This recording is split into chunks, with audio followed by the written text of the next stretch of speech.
Hey everyone, it's Alexander, the real Mr. Robinson. Welcome to the channel. This is my review for Love and Monsters, which stars Dylan O'Brien and Jessica Henwick. This movie takes place in a post-apocalyptic world where an asteroid was supposed to hit the planet Earth.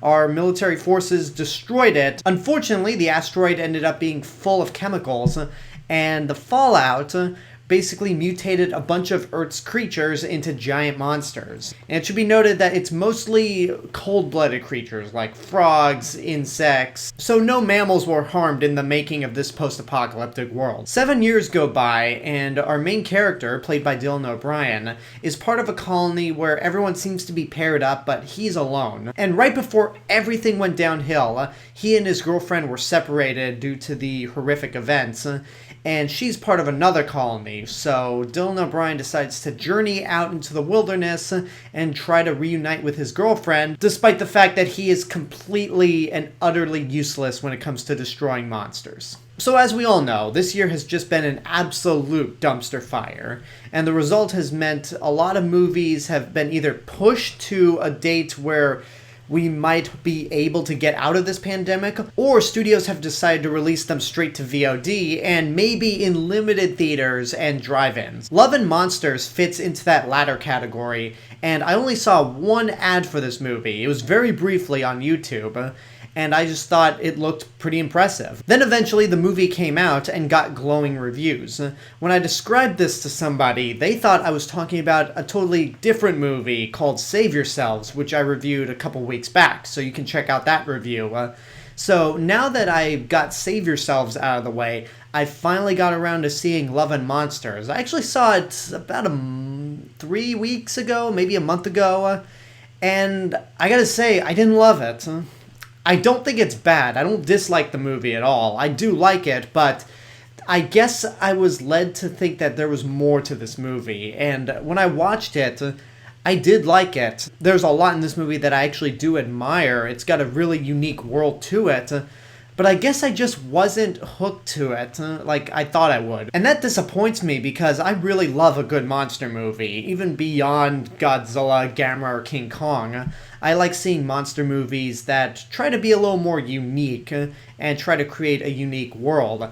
And the world in this movie is definitely, I'm not going to say it's original, but it's definitely a world that is believable. They set up their ground rules with it, and a lot of the monster designs are pretty cool. And even though they're pretty much mutated versions of real-life animals, whenever a new monster pops up, you're curious to see what it looks like, what it's capable of, and whether or not it's a threat in this post-apocalyptic world. So the world building in this movie definitely is unique, but this also does lead to something about the movie that I didn't find particularly original, and that's that this movie has a very similar structure to Zombieland, and it really is, at its core, Zombieland, but with monsters. Because it features a lot of narration from your main character, who's kind of awkward, he's kind of the runt of the group, and he's the one who's very much the least likely person to have survived the apocalypse. Like, the fact that he survived this long is pretty incredible. And that main character in question is played by Dylan O'Brien, who is everything that I just mentioned beforehand, but he's also very charming, he's sympathetic, and you root for him to reach his goal at the end of the day. If I'm going to bring up the Zombieland comparison again, and there's going to be quite a few throughout this review, he's pretty much like Jesse Eisenberg's character, except less socially awkward. He's just not up to par with all the other survivors. As for the rest of the notable actors in this movie, they aren't in it a whole lot. Jessica Henwick, who we've been seeing a lot this year in movies like Underwater and On the Rocks, is not really in the movie a whole lot, and she's pretty much the film's MacGuffin. The whole point of the movie is for Dylan O'Brien to try to reach her, and the two of them get reunited. And it's a little bit of a generic plot, and her character is not particularly interesting. But what they do with that relationship at the end of the movie, while I can see some people being irritated or disappointed, I thought, you know what?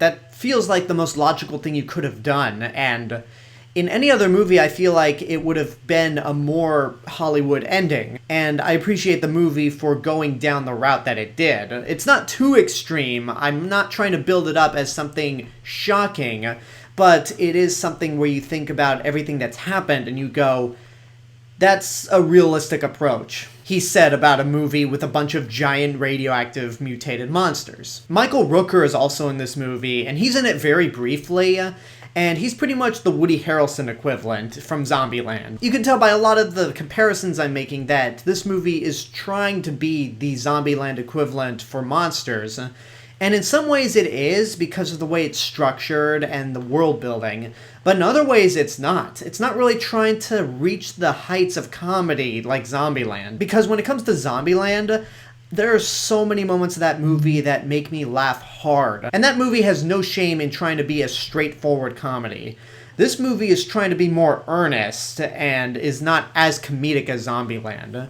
There are some funny moments, don't get me wrong. It's not a complete downer of a post-apocalyptic movie, but it doesn't try to go for any gut-wrenching laughs like in Zombieland, which is another thing that I can admire the movie for. To be honest, there really isn't a whole lot I have to say about this movie. It's perfectly accessible. It's a fine post-apocalyptic movie. Your lead actors are charming, even though most of the focus is on Dylan O'Brien's character. The monster designs are cool. It has some heart here and there, but I ultimately didn't feel as invested as I wanted to be. So I'm going to say this movie is good, but not great. In terms of lighthearted post-apocalyptic movies in 2020, I think Save Yourselves was a lot better. And part of that had to do with the fact that it's a smaller movie, and I didn't know anything about it going in, so I didn't have the expectations like I did with Love and Monsters. So in that sense, I was surprised by Save Yourselves, while slightly disappointed in Love and Monsters. But again, not disappointed enough to where I think it's a bad movie. I think it's just good, but again, it's not a great movie. And there you go, that's my review for Love and Monsters. I apologize that this review is a little later than I would have liked to put it up, but considering that when this movie came out, I was busy with the Friday the 13th movies, I just didn't have the time to get around to this. But now I want to know what you guys think about Love and Monsters. If you've seen it, what did you think? Whatever the case may be, let me know in the comments below. And until next time, I hope you enjoyed this review. Don't forget to subscribe to the channel, give this video a like, leave a comment, support my Patreon page, follow me on social media, and until then, this is the real Mr. Robinson telling you, there's only one.